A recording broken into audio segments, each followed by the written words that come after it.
You've gotta be shitting me.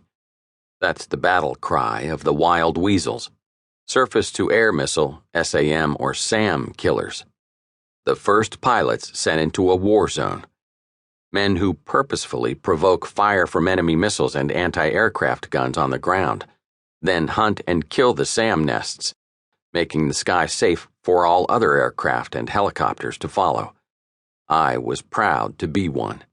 True, like every F-16 fighter pilot, I'd fly many other types of missions in my career, but I always came back to being a weasel. Why? It's where the action is. SAM hunting is the most dangerous mission faced by today's fighter pilots, a job more hazardous and difficult than shooting down enemy jets. With 151 combat missions, 21 hard kills on SAM sites, 11 aircraft destroyed on the ground, unfortunately, plus many tanks, trucks, artillery, strikes on high-value targets, and other assorted operations, I've been called the most lethal F-16CJ Wild Weasel in the U.S. Air Force. To truly understand what I used to do and how I got there, you need to understand the mission itself. So before we go any further, here's a little history lesson.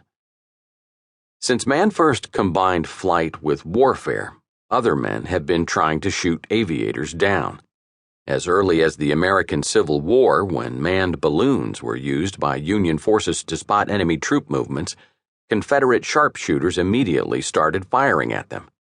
5 years later, during the Franco-Prussian War, the Germans mounted a small cannon on a horse cart for the sole purpose of putting holes in French balloons. With the advance of tactical aviation during World War I came corresponding advances in anti-aircraft capabilities. By December 1914, the British Royal Air Force had become sufficiently concerned about the German bomber threat to London that they developed a 37mm pom-pom gun. In June 1917, their caution was justified when 14 plywood-coated German Gotha 5 bombers lumbered over London at 80 knots and dropped their bombs. Among the 162 dead were 46 children killed when their kindergarten was destroyed. Within a year, 28 of these heavy bombers had been shot down, stopping the raids. These missions, though puny by modern standards, marked the first real use of strategic air power and ushered in the age of air defense. As aircraft improved, the systems designed to kill them also became more lethal.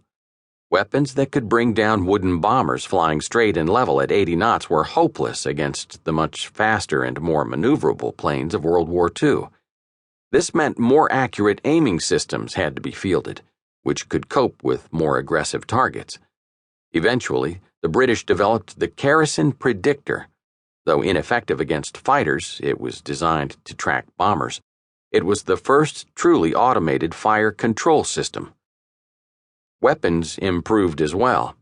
Ironically, two of the best pieces of anti-aircraft artillery, AAA or AAA, came from neutral countries.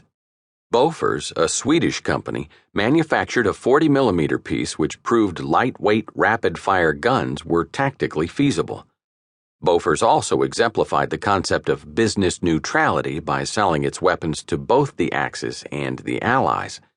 Incidentally, the man who transformed Bofors from producing raw steel to manufacturing armaments was Alfred Nobel, the inventor of dynamite.